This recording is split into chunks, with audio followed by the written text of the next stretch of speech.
Hey everyone, Ashley Josephine here. Today I am going to share with you yoga postures that you can do in your hotel room. If you're traveling on vacation, if you're traveling on business, whatever reason you might find yourself in a hotel room, these are perfect postures that you can do. And even if you're not in a hotel room, you're really overwhelmed at the end of the day, these are things that you can do in your own bedroom, in your bed.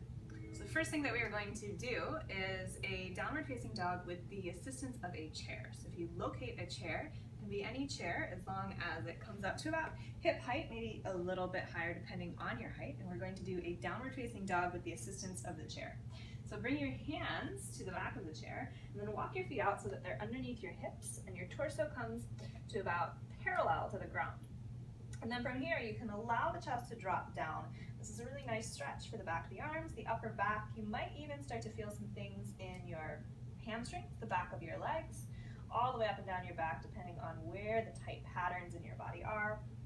You can really let your head and your neck hang. And this is such a nice stretch to open up the back side of the body, which is really nice after you've been traveling on a plane or in a car for a long time, or even just sitting in a chair all day long at work. So take a deep breath in here and a deep breath out. And then use your core to help you rise back up, walk your feet back in, and we're going to head onto the bed.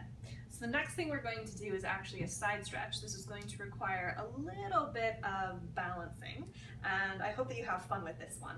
If you feel weird about touching hotel floors, I don't blame you. Maybe just grab a towel to put on the floor so that your hands aren't touching the floor. What I'm going to have you do is lie down sideways on the bed so that your hip comes almost up to the side of the bed, and then you're going to place your hand down on the ground on a towel if you need the towel. You're going to think about doing a side plank here. So it's like you're lying on your side on the bed, stacking your legs one on top of the other, and then placing your hand directly underneath your shoulder. Now, we're going to move down onto our forearm next. So you could start here and reach your arm up overhead and lift up and over through the hips. You might start to feel a stretch along the side of your body, but if you want more, then you can walk down onto your forearm, make sure your elbow is right underneath your shoulder, and again, reach your arm up overhead and find that arch across the side of your body. It's nice to let your ear hang down towards your shoulder. You really want to press your forearm down into the ground so your shoulder is not just collapsing down. You're stable in this bottom part of I guess this isn't really the bottom part of your body, but it is now. And then you're reaching up through the fingertips, maybe even they touch the ground, and you're breathing into the side of your body. And then, to switch sides, you can roll over onto your belly. Take the other hand down, make sure it's right underneath your shoulder. And then if you want more, lower down onto your forearm so that the elbow's underneath your shoulders. Stack the feet, reach up and over, press that forearm down into the ground, and allow your head and your neck to hang. And take a couple breaths in and out here. And this is a really nice side stretch. You're getting this crescent-like shape in your body. You have to use your core a little bit to help you get all the way back up, so you get a little core workout in there. The next thing we're going to do is a child's pose. Now, most hotel beds have more pillows than you know what to do with. So if you have an extra pillow, you can grab that. We're going to do a supported child's pose with the pillow. So go ahead and grab that pillow. The pillow is going to act like a bolster. Take your knees wide and rest your body, your torso down over the pillow. You can gaze in any direction with your arms out in front. This is a really nice stretch for the lower back. Take a couple breaths in. If you do choose to gaze in one direction, make sure you gaze in the opposite direction as well, so that you even things out for your neck. You can stay in this posture for as long as you'd like, but this is also a really nice restorative posture for you after a long day or after a long time of traveling. So stay here as long as you'd like. The next posture that you can do is a simple supine twist. You've probably done this in my videos or in yoga classes before. Just lie down on the bed. The bed is going to be your floor. Pull your knees in towards your chest, give them a nice squeeze, and then drop your knees over towards the left. Bring your arms out to the side, gaze to your right, and take a couple breaths. So the key here to finding a good stretch in the twist is to make sure that your hip is lengthening towards your feet.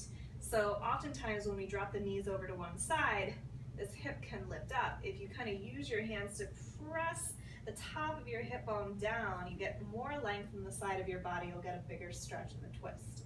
So let's try the other side. You can pull the knees in, neutralize the spine in the center, and then drop the knees over to the other side and gaze to your left. As you breathe, feel yourself creating space in your torso and your lower back, any of the areas that you might be feeling sore from or achy, either from a stressful day or from a lot of traveling and being in uncomfortable positions. And then the last thing we're going to do is a legs up the wall, which is a favorite restorative posture for many people, except that most of the time hotel rooms have something like this where you've got some kind of headboard contraption going on. Maybe you have that at home too. Depending on what you're working with, you can take a legs up the wall on the bed and take your legs up the headboard. So that's what we're going to do now. The easiest way to get into a legs up the wall is to scoot all the way up to it through the side of your hip, and then from there, take the legs up the headboard and lie down. You can have a pillow underneath your head if you'd like. Make yourself as comfortable as you'd like. Add blankets or towels if you need to. Reach your arms overhead. Take some deep breaths and stay here as long as you would like. This is a really great place to be after the end of a long day, whether it was traveling, meetings, conference calls, whatever.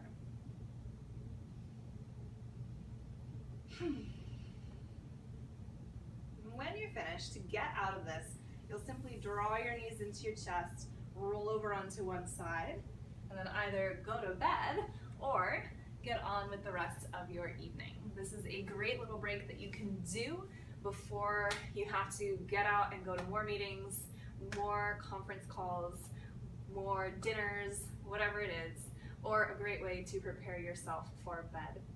If you don't have that headboard contraption, you could always lie down on the floor. Again, towel is an option if you don't want to lie down on the floor, and take your legs up the bed, and depending on the length of your legs, they might be able to bend and you can rest the calves on the bed itself.